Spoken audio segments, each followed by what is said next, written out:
Sharma, Bharat 360 degree news में आपका स्वागत है। 1 दिसंबर के इस बुलेटिन में आज के मुख्य समाचार। इजराइल हमास के बीच हफ्ते भर के सीज फायर के बाद फिर जंग शुरू हो गई है। टाइम्स ऑफ इजराइल के मुताबिक गाजा में आईडीएफ ने बमबारी शुरू कर दी। वहीं इजराइल के होलित इलाके में रॉकेट अलर्ट जारी किया गया है।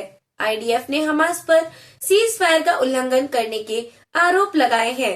कतरी मीडिया हाउस अल जजीरा के मुताबिक कई इजरायली शहरों पर सुबह इस्लामिक जिहाद के मिलिट्री विंग अल कुसद ने हमला कर दिया। इजराइल ने अटैक के चलते उत्तरी इजराइल में 2 हाईवे बंद कर दिए हैं।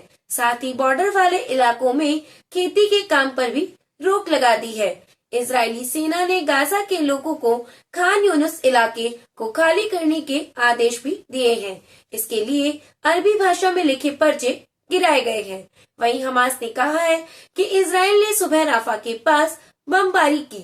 इसमें दर्जनों फिलिस्तीनियों की मौत हो गई है। बीबीसी के मुताबिक सीज फायर के 30 घंटे के भीतर 32 फिलिस्तीनी मारे जा चुके हैं। इसमें महिलाएं और बच्चे भी शामिल हैं। इधर दुबई में चल रहे COP28 क्लाइमेट समिट के दौरान इजरायली राष्ट्रपति इसाक हेरजोग ने प्रधानमंत्री नरेंद्र मोदी से मुलाकात की है। इस बीच हमास ने UAE से अपील की है कि वो इजरायल को क्लाइमेट समिट में शामिल न होने दे। महाराष्ट्र के डिप्टी CM और एनसीपी नेता अजीत पवार ने कहा कि शरद पवार खुद ही एनसीपी अध्यक्ष पद से इस्तीफा देना चाहते थे, लेकिन वे हमसे कहते कुछ और थे, करते कुछ और थे। अजीत ने यह बात शुक्रवार 1 दिसंबर को रायगढ़ के करजत में हुए एनसीपी अधिवेशन में कही। वे बोले कि शरद ने लगातार अपनी भूमिका बदली। इस घटनाक्रम की सारी जानकारी सुप्रिया सूले को थी। अजीत ने यह भी बताया कि शरद पवार ने ही उनसे सत्ता में भागीदारी के लिए कहा था। शरद पवार ने 2 मई को एनसीपी अध्यक्ष पद से इस्तीफा दे दिया था, जिसके बाद अजीत पार्टी अध्यक्ष बने थे। हालांकि बाद में शरद ने अपना फैसला वापस ले लिया था और अजीत पवार ने अपना अलग गुट बनाकर महाराष्ट्र की शिंदे सरकार में शामिल होने का फैसला किया था। जुलाई 2023 में उन्हें डिप्टी CM बनाया गया। CBSE central board of secondary education अब 10वीं और 12वीं के बोर्ड एग्जाम के रिजल्ट में परसेंटेज यानी एग्रीगेट मार्क्स जारी नहीं करेगा। इसके अलावा अगले साल से रिजल्ट के साथ डिवीजन, फर्स्ट, सेकंड या थर्ड डिवीजन और डिस्टिंक्शन भी जारी नहीं की जाएगी। अब रिजल्ट में सिर्फ CGPA, cumulative grade point, average यानी ग्रेड पॉइंट ही मिलेंगे।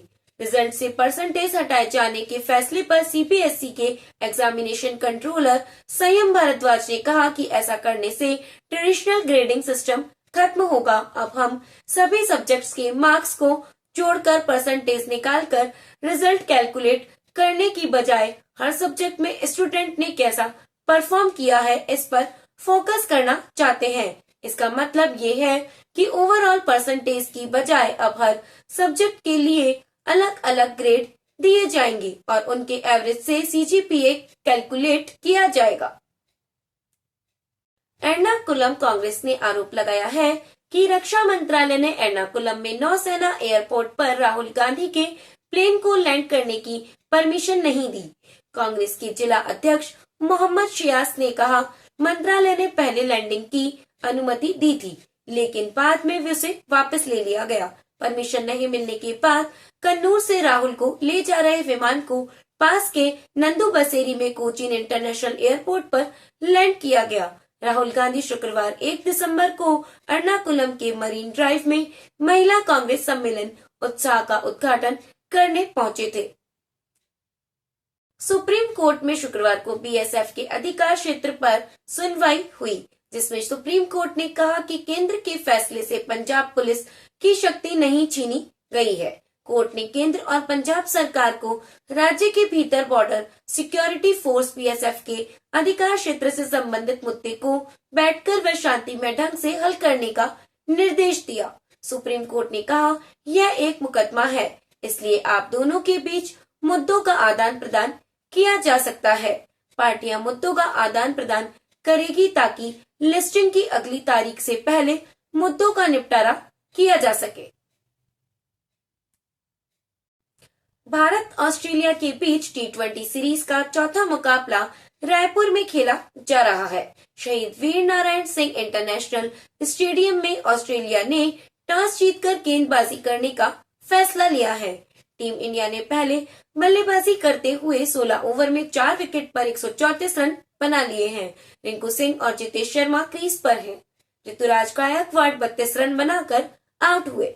उन्हें तनवीर सांघा ने बेन ड्वार्शस के हाथों कैच कराया। यह तनवीर का दूसरा विकेट है। उन्होंने श्रेयस अय्यर को 8 रन पर आउट किया। कप्तान सूर्य कुमार यादव 1 रन बनाकर आउट हुए। उन्हें बेन ड्वार्शस ने विकेटकीपर मैथ्यू वेट के हाथों कैच कराया। इससे पहले यशस्वी जायसवाल 37 रन बनाकर आउट हुए। राजस्थान हाईकोर्ट ने एक बार फिर जयपुर हेरिटेज नगर निगम की निलंबित मेयर मुनीश गुर्जर का निलंबन रद्द कर दिया है। जस्टिस अनूप ढंड की एकल पीठ ने निलंबन आदेश को रद्द करते हुए स्वायत्त शासन विभाग की जांच को दुर्भावनापूर्ण बताया। वहीं 1 महीने में फिर से जांच करने के निर्देश भी दिए। इसी के साथ आज के समाचार समाप्त हुए। नमस्कार।